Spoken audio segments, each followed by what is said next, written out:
கருணைக்கிழங்கு ஆமா மொத்தம் 3 வயல் ஆமா பாதி அந்த பக்கம் பாதி மேல 5 வை கீழே 5 வை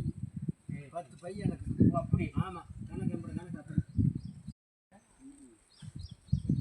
சொல்ற கணக்கு பார்த்தோமா ஆமாண்ணா 300 கிலோ வாங்க 50 கிலோ போனாக்குறா 250 அன்னைக்கு அது மாதிரி குறையுமா அது குறையாதுல நான் முதல் வாங்கினது அது 230 கிலோ வாங்கணும்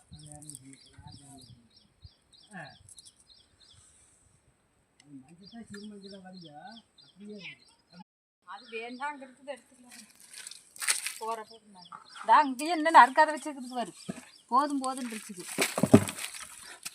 அப்புறம் இதுல வந்து அகல கம்மியாத்தான் வரும் இதுல அகலத்தானே முடியும் பெரிய வைக்கிறதுல போட தேவையில்லை நம்ம கம்மி